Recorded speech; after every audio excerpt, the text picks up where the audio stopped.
सगळ्या राज्यातल्या शेतकऱ्याचं पीक विमा आहे ना ते विसरून गेलो मी बोलता हे म्हणले म्हणून नाही. दादा आमचं म्हणणं तुम्ही ह्या रस्त्यावर थोडं जास्त लक्ष द्यावं. म्हणजे आम्हाला कोणी विश्वास नाही आता लक्ष घातलं ना बा ते अरे ते असे नमुने ते फोन सुद्धा येत नाही. आता हे त्याच्यातून गेले एकच शेतकरी भाग येत नव्हता खूप मोठं आंदोलन पाठीवर खूप मोठं आंदोलन केलं. सर तुम्ही असं काम करणारा सगळेजण मिळून पाडी जा ना. बरोबर बोलले. हे डायलॉग लागू होते डायलॉग लागू होते. काय करायचं सिस्टम करायची काम करताना अगोदर कानावर टाकायचं. उपोषणला बसला शेतकऱ्याला न्याय मिळावा. आता जर सरकार बैठक लावत असल्या विषयावर तर मुख्यमंत्र्यांचं उपस्थित राहावं लागणार आहे.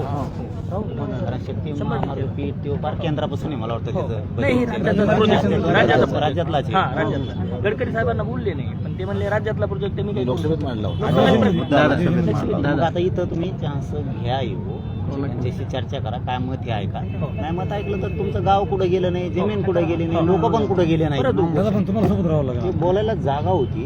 आम्ही सरकार दरबारी मांडलेत आडमुठी भूमिका घेतली नाही. बरोबर आम्ही आडमुठीने वागलेलो नाहीयेत. आम्ही आणखीन बी सरकारला सहकार्य करण्याच्या भूमिकेत आहे. पण एकदा जर सहकार्य करण्याच्या भूमिकेच्या बाहेर गेलो तर मंत्री तिथं जरी आले आंदोलन ठिकाणी तरी हे ऐकणार नाहीत. बरोबर. त्यामुळे एक सामंजस्याची भूमिका त्यांची जरी इच्छा आहे मी याला समाधानच करेल तर जा की चर्चा एका मंत्र्यांना आपण का सन्मान देऊ नये.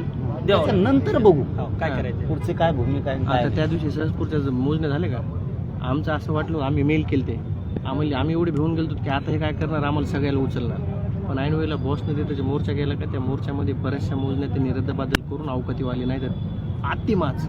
आता होळी ते कधी 3 तारखेला 2 ला होळी 3 ला धुळवड. गुरुवारी मीटिंग गुरुवारी म्हणजे हे उद्याच्या का पुढच्या. आता उद्याच्या सोमवारी होळी आहे. तेच म्हणायलो मी उद्या आज बुधवार शिमगा झाल्यावर शिमगा झाल्यावर गुरुवार त्यांचं अधिवेशन सुरू आहे ना. 2 तारखेला होळी वेळ पण मिळते. 2 तारखेला 2 तारखेला होळी.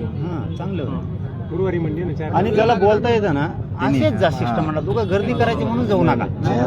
उपोषण करते आणि मोजके 2 जण बोलणार. ते उपोषण करताना जर माहितच नसत काय कागदपत्र जमा करूनच बसलो.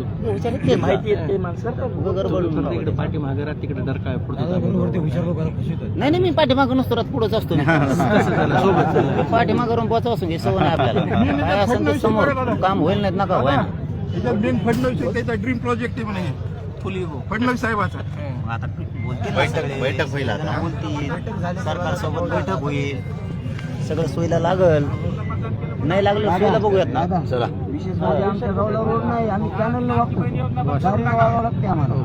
मग खासदार साहेब